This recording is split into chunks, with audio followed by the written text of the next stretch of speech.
IGNOU MHI-10 MHI-10 Bharat में नगरीकरण। Chapter 2 की शुरुआत करते हैं। प्राचीन नगरों के अध्ययन संबंधी विभिन्न विचारधाराएं के बारे में इसमें बताया गया है।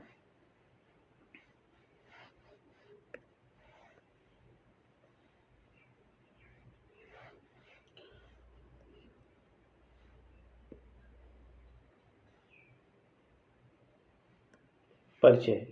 विश्व के प्राचीनतम नगरों में मोहनजोदड़ो और हड़प्पा की गणना की जाती है, जिसका उदय 2500 ईस्वी पूर्व और 1900 ईसा पूर्व में भारतीय उपमहाद्वीप के उत्तरी पश्चिमी भाग में हुआ।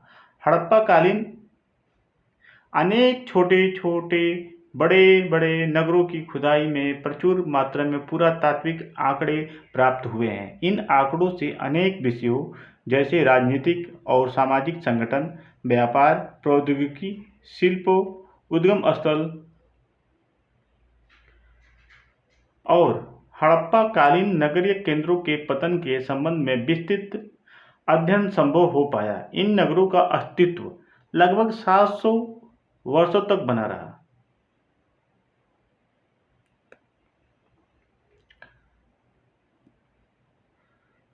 नगरीकरण का प्रथम चरण 1900 ईस्वी पूर्व में समाप्त हो गया और अगला प्रारंभिक ऐतिहासिक चरण 500 ईसा पूर्व से आरंभ हुआ और 1000 वर्षों तक जारी रहा। इन नगरों में पर्याप्त परिवर्तन हुए और प्रारंभिक ऐतिहासिक नगरों का पतन भी हुआ और इसके स्थान पर पूर्व मध्यकाल तथा बाद के चरणों के प्रत्येक चरण में नए नगरीय केंद्रों का उदय हुआ। इन नगरों का अध्ययन अनेक स्रोतों यथा ग्रंथों, अभिलेखों, सिक्कों और मुद्राओं आदि के आधार पर किया गया है। समय के साथ इन नगरीय केंद्रों में अंतर दिखाई देता है। अध्याय का विहंगावलोकन करते हैं। हड़प्पाकालीन नगर। हड़प्पाकालीन नगर टीले के रूप में मिलते हैं, जिन्हें प्राचीन स्थल कहा जाता था। सर्वप्रथम चार्ल्स मेसन ने स्थल के आकार ध्यान दिया। इसके बाद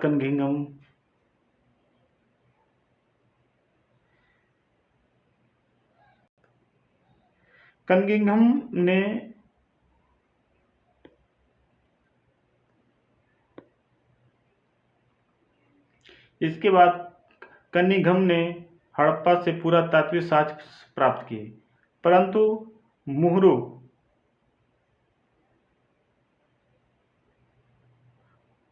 के उपलब्ध होने के बावजूद प्राचीनता का बोध नहीं हुआ। जॉन मार्शल ने मेसोपोटामिया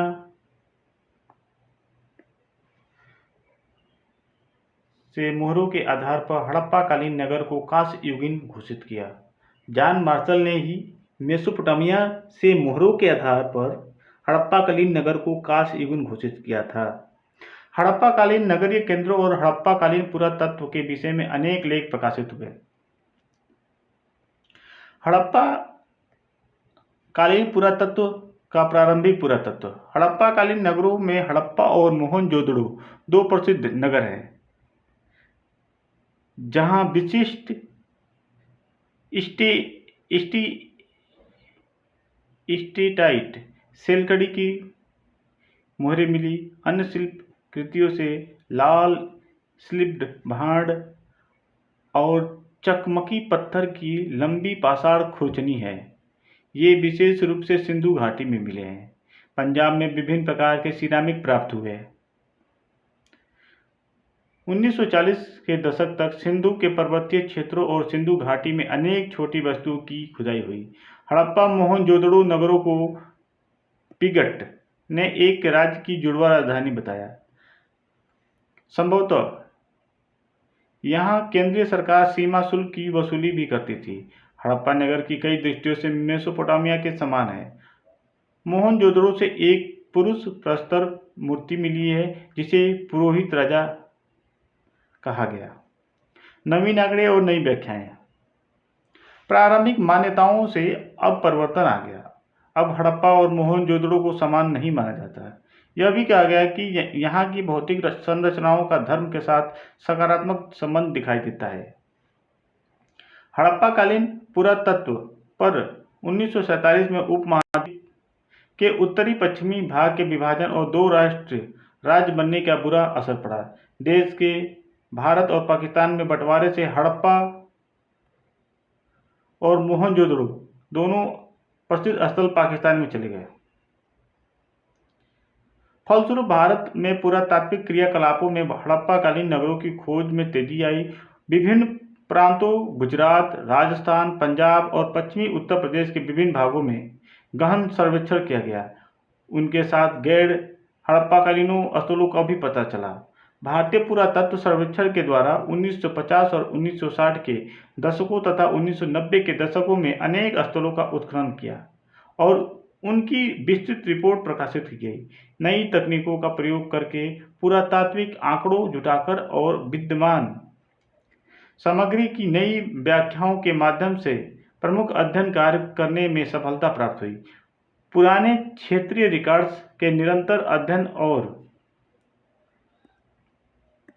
कृतियों के संबंध में आंकड़ों को शामिल करने से जो मोहनजोदड़ो की उत्खनन रिपोर्ट में पहले उल्लेख नहीं किए गए थे, फलस्वरूप नगर के विभिन्न उत्खनित सेक्टरों का पुनः विश्लेषण शुरू हुआ।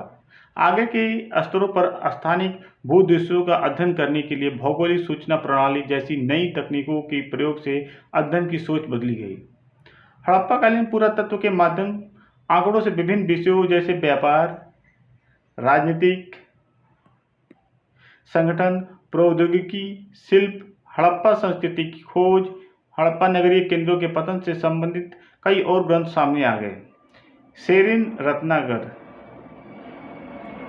ने हड़प्पा वासियों की लंबी दूरी के व्यापार नेटवर्क को समझने के लिए पुरातात्विक साक्ष्यों का भी सहारा लिया। हड़प्पा कालीन बाट,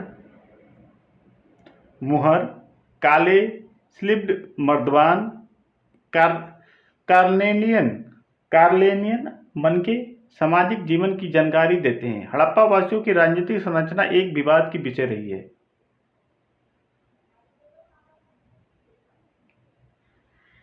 राज्य के होने, एक केंद्रीय राज्य के होने या अनेक राज्य के होने के विषय में अनेक अलग अलग दृष्टिकोण रहे हैं। जोनाथन केनोयर ने सुझाव दिया, न तो मोहनजोदड़ो न ही हड़प्पा में किसी एक भवन या भवनों के समूह के विशिष्ट प्रभुत्व का प्रमाण मिलने से वंशानुगत राजतंत्र के अभाव की जानकारी होती है। इसके विपरीत दो नगरों में प्राचीर के भीतरी क्षेत्र में विशाल भवन सार्वजनिक क्षेत्र थे जो दोनों नगरों और प्रत्येक नगर के अंदर पृथक संभ्रांत समुदायों की प्रमाण की संकेत करते हैं। रत्नाकर का कहना है, हड़प्पा नातेदारी और वर्ग पर आधारित संक्रमणकालीन समाज में पुरातन राज्य का प्रतिनिधित्व करता है।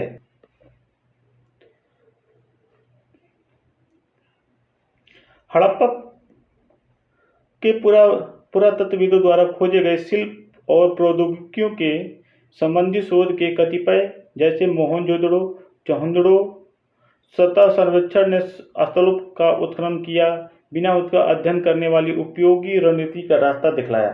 इसी प्रकार मानव जातीय पुरातत्व विज्ञान, प्रयोगात्मक पुरातत्व विज्ञान का प्रयोग शिल्प उत्पादन के पहलुओं को समझने के लिए किया गया। इस प्रकार हड़प्पा के बारे में बहुत कुछ लिखा जा चुका है और अभी भी संभावनाएं हैं। हड़प्पा और प्रारंभिक ऐतिहासिक के मध्यकाल नगरों की अनुपस्थिति।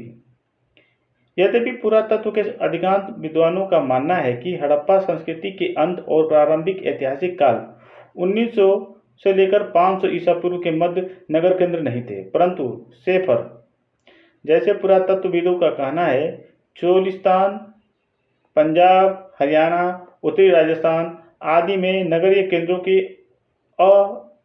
अस्तित्व थे। हड़प्पा और प्रारंभिक ऐतिहासिक नगरों के बीच संबंध के विषय में विद्वानों में विवाद है। इन दोनों अवधियों के मध्य भौतिक असमानताएं बहुत अधिक मिलती है, परंतु वस्तुतः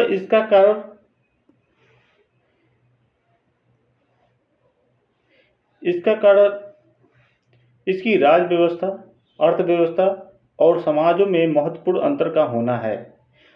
साक्ष्यों से ज्ञात होता है कि इन महाद्वीप में नगरीकरण के प्रथम और द्वितीय अवस्थाओं के बीच 1400 वर्ष का अंतराल प्रतीत होता है। प्रारंभिक ऐतिहासिक नगर। प्रारंभिक ऐतिहासिक नगरीकरण 3 श्रेणियों में बांटा जा सकता है। प्रथम श्रेणी के ग्रंथों पर आधारित नगरों को रखा गया है। प्रथम श्रेणी ग्रंथों पर आधारित नगरों को रखा गया है और वर्णनात्मक शैली में है। इसका अध्ययन अनेक इतिहासकारों ने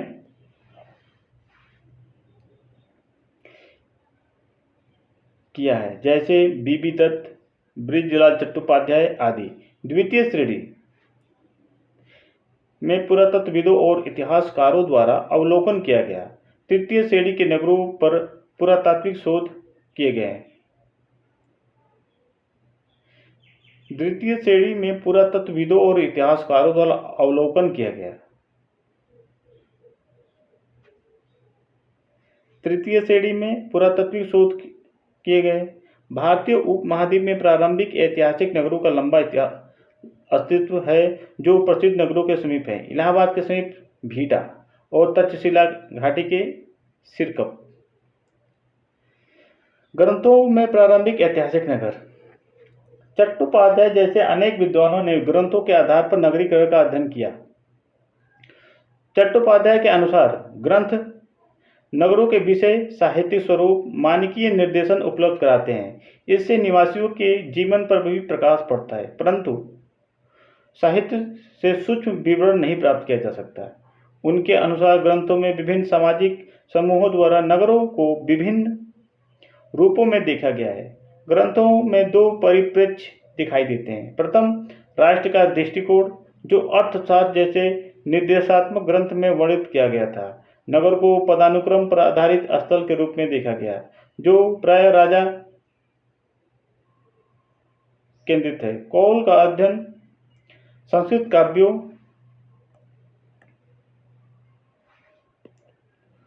कौल का अध्ययन संस्कृत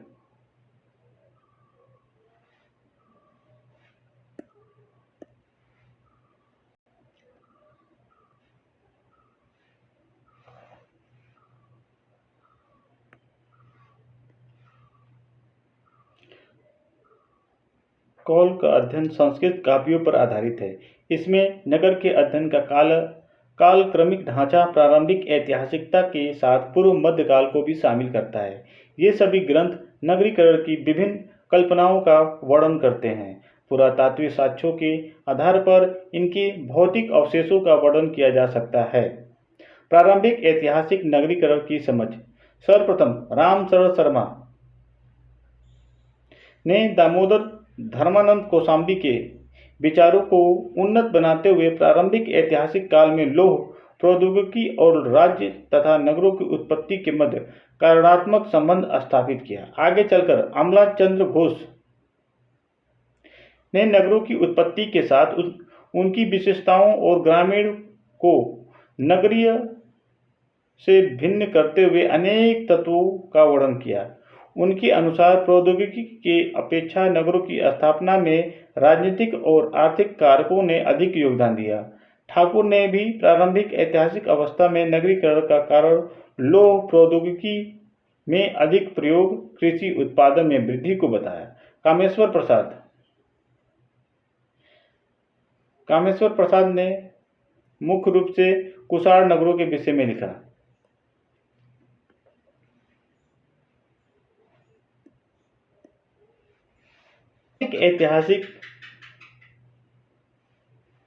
प्रारंभिक ऐतिहासिक दक्षिण एशिया में नगर निर्माण के क्षेत्रीय पैटर्न का चित्रण का कार्य करते हुए फ्रैंक रेमंड आल्चिन ने विभिन्न प्रक्षेप पंथों के साथ 6 विभिन्न क्षेत्रों की पहचान की। उनके अनुसार विशालतम नगर मध्य गंगा घाटी में थे।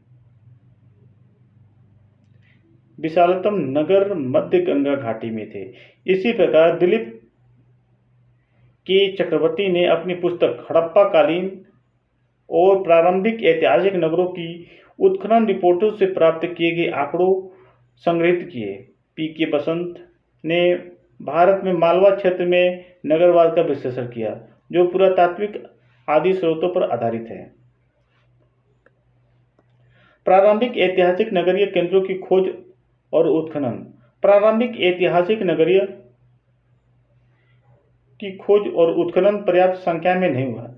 कई ऐतिहासिक नगरों का सर्वेक्षण करने का प्रयास किया गया, जैसे जॉर्ज ए. डोर्सी 1988 द्वारा इलाहाबाद के जिले, तहसीलों चौल, मंझापुर, सिरेउ, मोनिक स्मिथ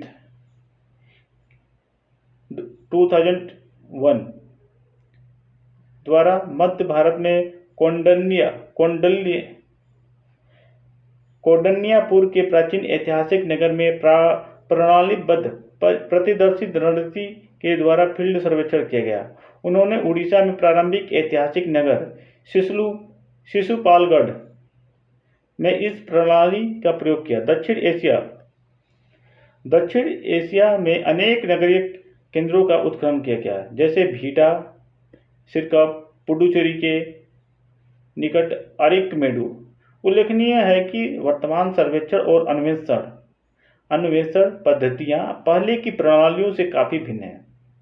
जैसे अब मानव प्रचलन के अंतर्गत उत्खनन से पूर्व स्थल व्यवस्थित सर्वेक्षण पहले किया जाए। एक अन्य भिन्नता यह है कि उत्खनन और संग्रहण पद्धतियां के साथ साथ रिकॉर्ड भी किया जाता है। उत्खनन में वर्तमान प्रचलन अत्यधिक सावधानीपूर्वक खुदाई करने का है, जिसमें छोटे छोटे औजार जैसे खुरपी, चाकू, पेचकस आदि का प्रयोग किया जाता है। अब सभी शिल्पाकृतियों, जैविक अपशिष्ट का सूक्ष्मतापूर्वक रिकॉर्ड देखा जाता है। इसके कारण पुरातत्वविदों को प्राचीन नगरों की गतिविधियों की समझ हो जाती है।